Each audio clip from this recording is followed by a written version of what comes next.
평강이 우리 가운데 임하기를 바랍니다. 아멘. 2020년 첫 예배와 더불어 마지막 주일 예배를 물된 동상교에서 함께 드리게 되는 우리 교우님에게 하나님의 영광과 평화와 그리고 치유와 회복이 가득하시기를 바랍니다. 본문에서 예수님은 자신과 자신을 믿고 따르는 그리스도와 인과의 관계를 목자와 양의 비유로 말씀하고 있습니다. 예수님의 비유로 말씀하시는 목적은 복음의 진리를 누구나 이해하기 쉽도록 하기 위함입니다. 복음의 진리는 인간의 이성으로 이해하거나 그리고 말로 표현하기 어려운 하늘의 신비를 담고 있습니다. 예수님은 이 복음의 진리를 철학적 용어나 개념이 아니라 일상생활에서 보고 경험할 수 있는 소재를 사용해서 알기 쉽게 설명하기 위해서 비유로 말씀하고 있습니다. 우리가 10절에 본 이 뒷부분에 내가 온 것은 생명을 얻게 하고 더 풍성하게 얻게 하기 위함이라. 생명의 특징은 살아있는 것입니다. 그렇기 때문에 끊임없이 성장하고 성숙해 가는 것입니다. 외적으로 자라는 것이 성장이요 내적으로 자라는 것이 성숙이라고 할 수 있습니다. 어린아이들은 주로 외적인 성장이 두드러진 반면에 성장이 멈춘 성인들에게는 내적 성숙이 더없이 깊어지고 높아지고 넓어져 가는 것입니다. 만약 성장과 성숙이 멈춘다면 그리고 후퇴한다면 이 사람을 우리는 지지나 또는 수환자가 될 수밖에 없습니다. 모든 그리스도인에게 반드시 성장하고 성숙해야 할 이유가 있습니다. 그리스도인은 그리스도 안에서 새 생명을 얻은 자이기 때문입니다. 그래서 참 생명은 반드시 성장하고 성숙을 수반하게 되는 것입니다. 그리고 인간이 성장하고 성숙하는 만큼 위대하신 하나님을 더 깊이 만나고 이해할 수가 있다는 것입니다. 미국 사람들 이야기 중에 이런 이야기가 있다고 제가 보았습니다. 아마 이 이야기는 우리나라에도 마찬가지일 거라고 생각합니다. 어린아이일 때는 자기 아버지를 무엇이든지 할 수 있으며 무엇이든지 다 알고 있는 슈퍼맨이라고 생각을 합니다. 그러나 10대가 지나면서 아버지는 못하는 것도 많고 모르는 것도 많다고 이런 생각을 또 가지게 됩니다. 그런데 20대가 되면은 아버지는 나와 맞지 않고 아버지는 틀리다고 단정해버립니다. 그러다가 30대가 되어서 결혼도 한다든지 또 뭐 직장을 다니고 자식을 낳고 키우다 보면은 아버지가 하는 말이 가끔 옳은 말도 있네 이런 생각을 하게 된답니다. 40대가 되어서는 아버지 말은 좀 들을 만한 가치가 있네 이런 생각을 또 하게 된답니다. 그러다가 50대가 되면은 대개는 경우에는 무슨 큰일을 만나고 자기에게 고민이 있고 그러면은 이때 아버지는 어떻게 했을까 이런 생각을 하게 된답니다. 마침내 60대가 되면은 진심으로 이런 고백을 하게 된답니다. 우리 아버지의 말은 다 옳았습니다. 우리 아버지 말은 다 맞습니다. 라는 생각을 하게 되었다는 것입니다. 참 우리 가슴 깊이 찌르는 말입니다. 저희 부친도 저희 부친이 19살 때 6.25 사변이 발발하여 전쟁에 참여하였고 전쟁이 끝나자마자 밑으로 동생 5명 다 출가시키고 그리고 이어서 당신의 자녀 5명을 키우고 또 출가를 시켰습니다.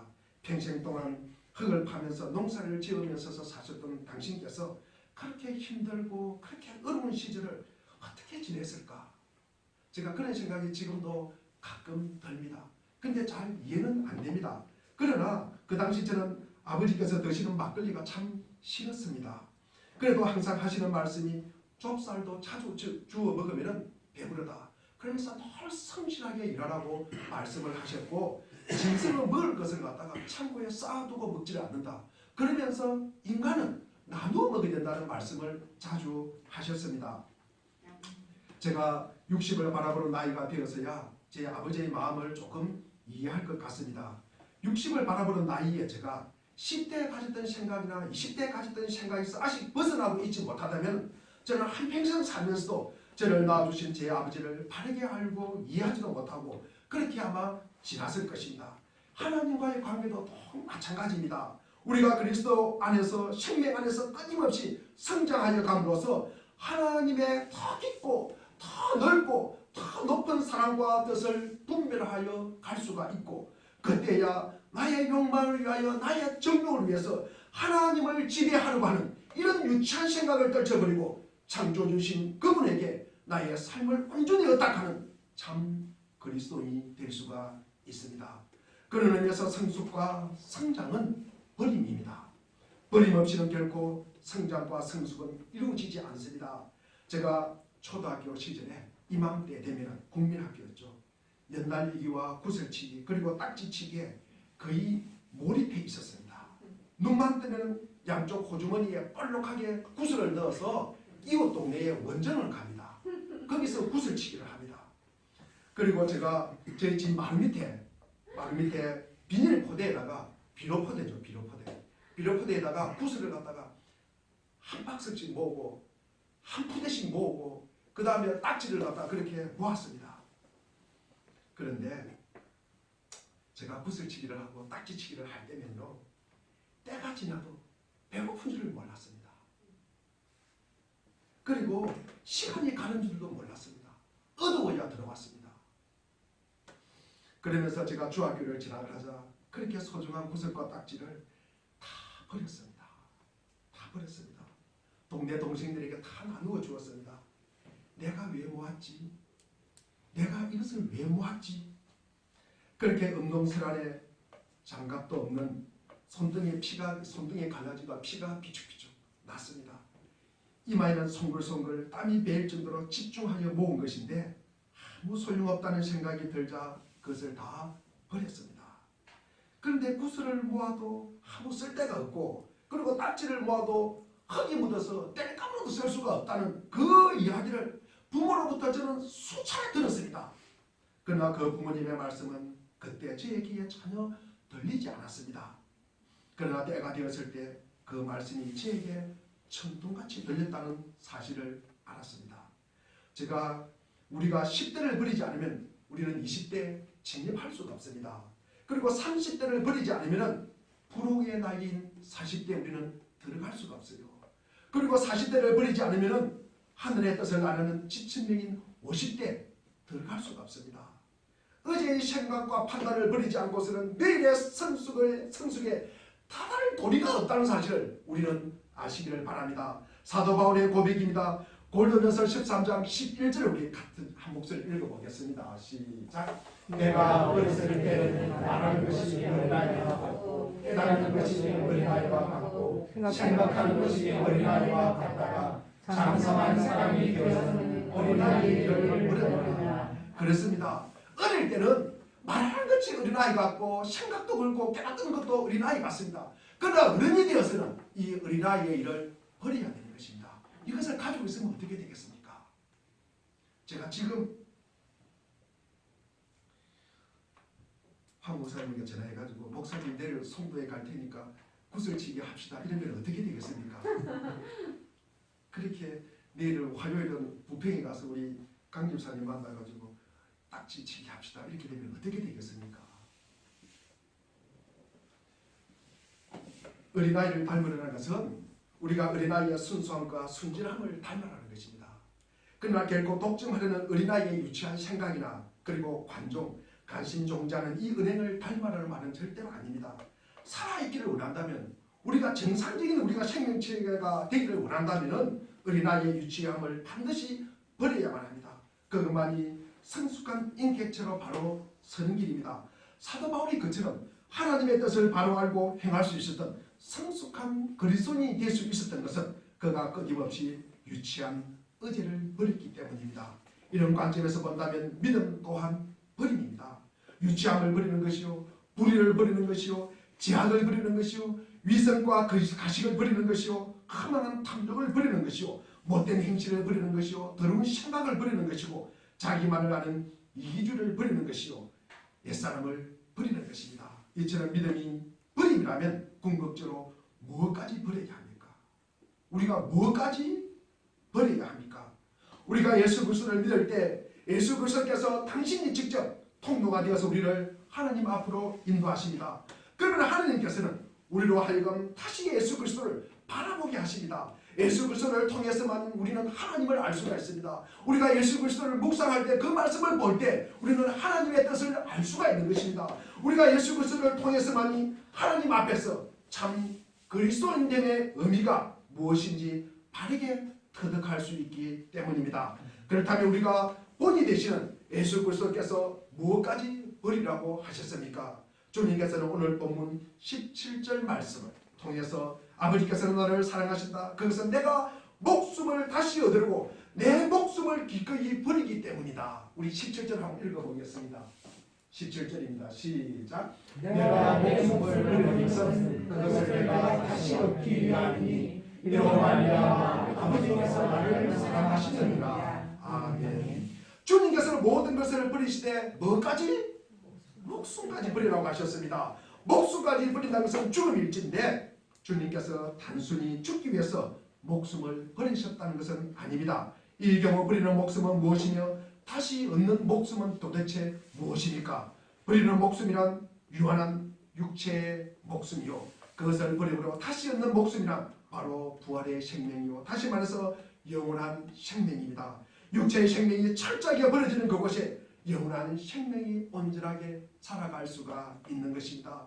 더 풍성히 얻게 하려는 것입니다. 영적으로 정신적으로 관계적으로 풍성함을 가리킵니다. 예수 그리스도께서 생명을 버리지 아니하셨던들 그분이 진리의 길을 갈 수 있고 생명의 길을 갈 수 있고 영원한 길로 갈 수 있었겠습니까? 목숨을 버림으로써만 다시 목숨을 얻을 수 있다는 사실을 예수님께서는 어떻게 하셨을까? 목숨을 버림으로써 목숨을 얻을 수 있다는 이 사실을 어떻게 예수님은 하셨을까? 이 질문에 대한 대답은 15절에 나와 있습니다. 우리 15절을 한번 읽어보겠습니다. 15절 시작. 아버지께서 나를 아시고 내가 아버지를 아시는 같이 나는 나를 위하여 꿈을 꾸는 사람이구나. 아멘. 그렇습니다. 주님께서는 아버지를 알고 계셨습니다. 주님을 알았어요. 주님이 누구인지 알았습니다. 그분이 창조주요, 그분이 구세주요, 그분이 나의 유일하신 영원하신 하나님이라는 사실을 갖다가 알았기 때문입니다. 그 사실을 모르는데 어떻게 자기 목숨을 버릴 수가 있겠습니까? 하나님의 뜻을 위해서 당신의 목숨을 버림으로써만 하늘에 계신 아버지께서 반드시 영원한 생명으로 다시 일으켜주시고 채워주시고 영혼으로 인도하신다는 사실을 갖다가 알았기 때문입니다. 그래서 피조물은 창조주가 누구인지를 반드시 알아야 하는 것입니다. 그래서 처음과 시작을, 처음과 끝을 아는 것입니다. 처음과 마지막을 알게 되는 것입니다. 이분을 갖다가 이런 삶을 관장하시는 분이 누굴까? 그분이 우리 하나님이라는 사실을 우리는 늘 기억하시기 바랍니다. 그리고 또 16절에 말합니다. 16절에 예수님은 이 우리에 들지 아니하는 다른 양들이 내게 있다고 하셨습니다. 그리고 그 양들도 선한 목자가 인도하실 것이다.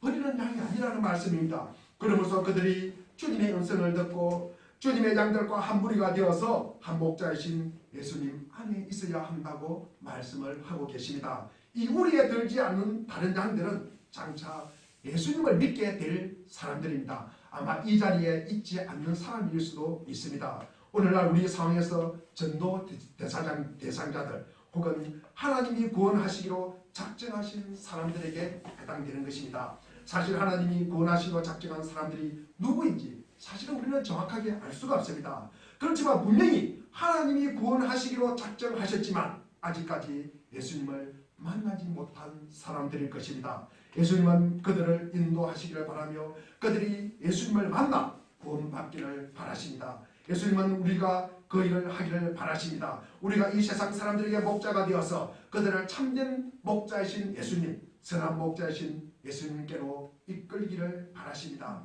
그래서 본문 17절 하반절과 18절을 통해서 이렇게 말씀하고 있습니다. 그것은 내가 목숨을 다시 얻으려고 내 목숨을 비로소 기꺼이 버리기 때문이다.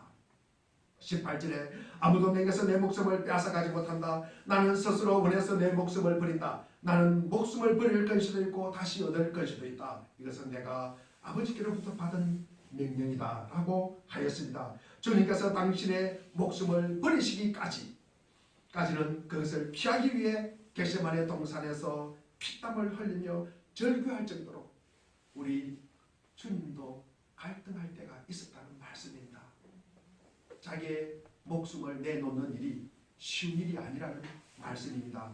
그럼에도 그 모든 갈등을 이기시고 기꺼이 당신의 목숨을 십자가 위에서 버리셨습니다. 목숨을 버림으로써만 다시 목숨을 얻을 수 있으니 하나님의 계명이요 하나님의 법칙이라는 사실을 아셨기 때문입니다.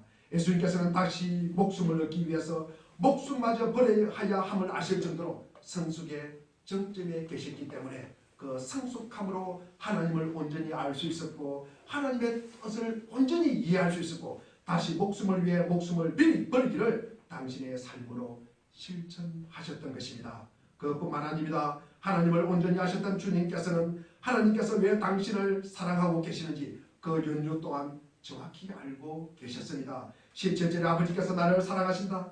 아버지께서 나를 사랑하신다. 그것은 내가 목숨을 다시 얻으려고 내 목숨을 기꺼이 버리기 때문이다. 아버지께서는 그토록 주님을 사랑하시고 믿으셨던 이유는 오직 한 가지. 주님께서 이론이 아니라 구체적인 삶으로 그리고 구호가 아니라 분명한 행동으로 다시 목숨을 얻기 위하여 목숨을 주저없이 버리는 분이었기 때문입니다. 성숙의 정점은 어디 있겠습니까? 다시 목숨을 얻기 위하여 목숨을 버리는 그 지점입니다.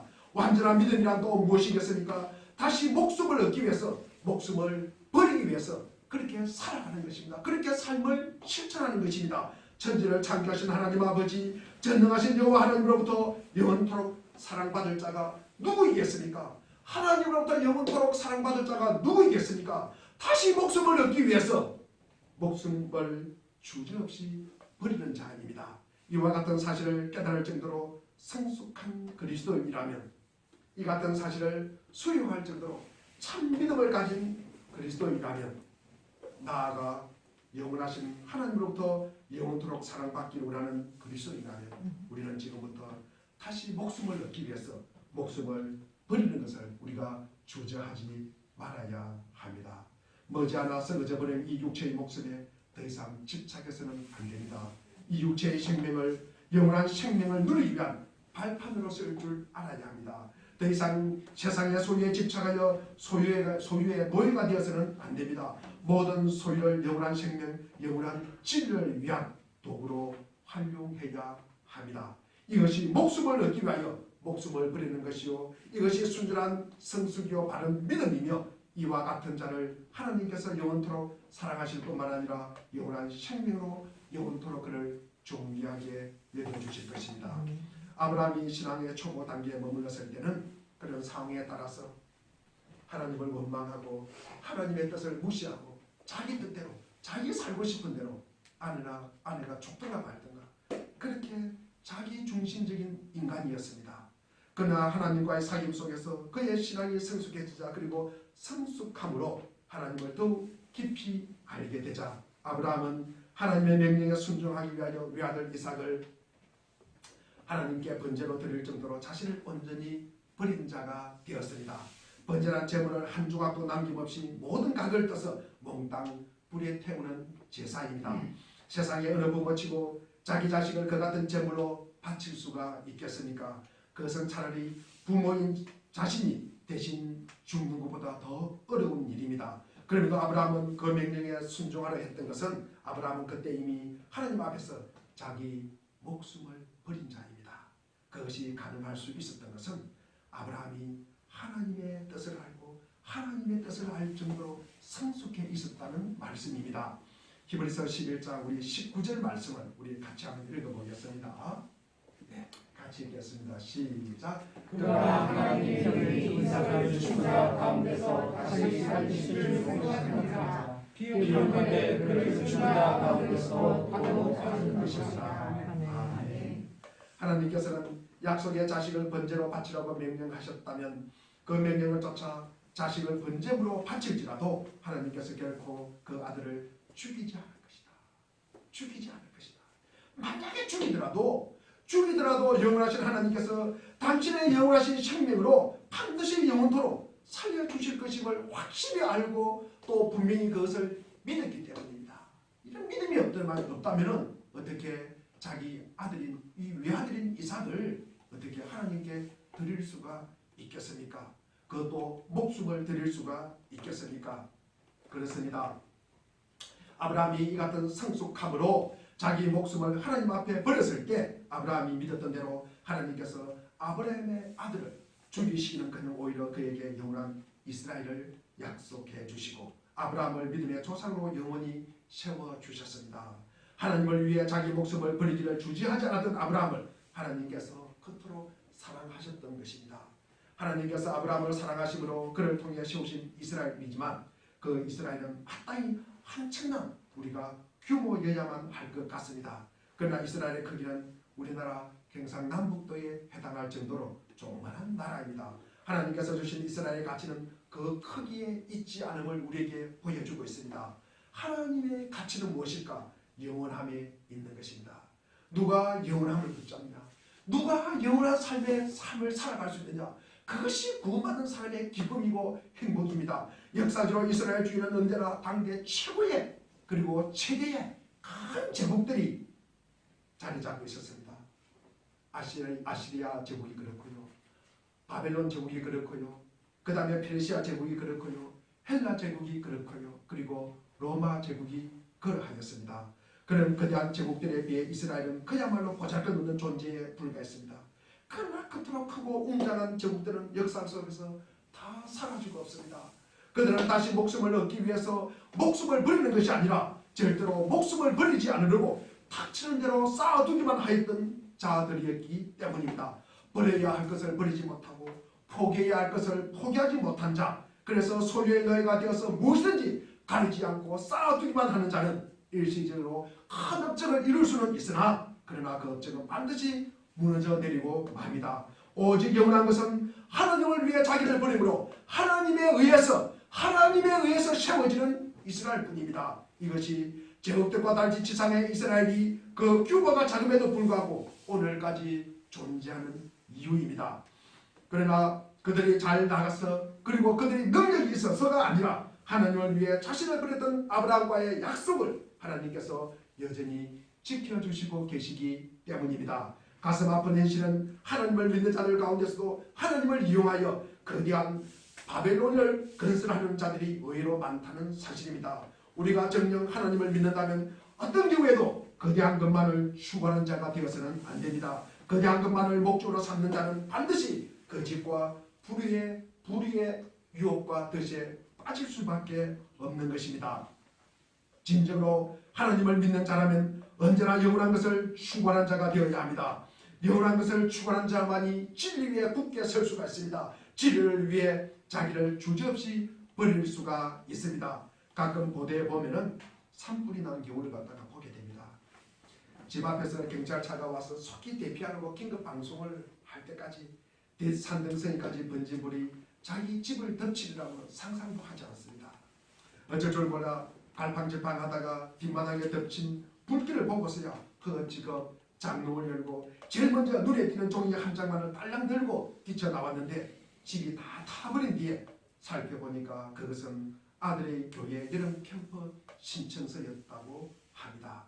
그런가 하면 어떤 사람은 급히 챙겨 나온 것이 고작 앨범 2권이었다고 합니다. 예고 없이 땅을 닥치는 이 무서운 산불처럼 전혀 예기치 않는 순간에 불현듯 죽음이 닥쳐올 때 여러분은 무엇으로 죽음을 맞이하려 하십니까? 그 순간 여러분의 손에 수건의 현금이 들어있다 한들 그 종이 조각으로 죽음을 이길 수가 있습니까? 죽음은 오직 다시 죽음을 위해서 예수 그리스도 안에서 죽음으로 버린 삶으로만이 극복할 수가 있습니다. 죽음은 오직 다시 죽음을 얻기 위해서 영원한 죽음을 얻기 위해서 예수 그리스도 안에서 죽음을 버린 삶으로만이 극복할 수가 있습니다. 그것만이 바른 믿음이요 바른 믿음만이 영원한 생명이요 그리고 생명을 보장하는 보증서가 되는 것입니다. 우리 사랑하는 교우 여러분, 버림 없는 곳에는 얻을 수 있는 것이 없습니다. 참된 얻음은 진정한 버림으로만 시작됩니다. 지금을 얻기 위해서 무엇을 버리고 있습니까? 오직 아무것도 버리지 않으려다 소중한 생명을 허망하게 탕진하고 있는 것은 아닙니까? 사랑하는 교우 여러분, 2020년 마지막 주일입니다. 2020년을 일을 없이 버리는 자만이 2021년을 새롭게 맞이할 수가 있습니다. 어제와 다른 오늘을 사는 그리스도인이 되십시오. 어제 그제야 성숙하고 성장하게 됩니다. 성장하고 성숙한 그리스도인이 되십시오. 그 성숙함으로 하나님을 바로 아는 자가 되십시오. 그 성숙함으로 하나님의 뜻을 분별하는 자가 되십시오. 그 알므로 얻기 위해서 버리는 자가 되십시오. 가시와 완벽이란 창과 방패를 들고 집을 나서던 당신이 언제부턴가 염증을 느끼기 시작했다면 거짓을 버리고 불의를 버리고 장을 버리고 미선을 버리고 허욕을 버리고 게으름을 버리고 미움을 버리고 못된 행실을 버리고 더러운 생각을 버리고 옛사람을 버려버리고 다시 목숨을 얻기 위해 목숨을 버리기를 주저하지 마십시오. 진리를 위해 자기를 버리십시오. 여러분의 생명을 여러분의 모든 것을 진리의 도구로 삼으십시오. 영원하신 하나님께서 여러분의 삶과 생을 여러분의 자녀를 그리고 여러분의 일터와 가정을 그리고 이 사회를 영원한 이스라엘로 주님께서 세워주실 것입니다. 왠지 아십니까? 하나님께서는 다시 목숨을 얻기 위해 목숨을 버릴 줄 아는 자를 사랑하시기 때문입니다. 진정으로 사랑하시기 때문입니다. 오늘 말씀을 통해 선한 목자 예수님을 만나보십니다. 우리 시편 23편을 보겠습니다.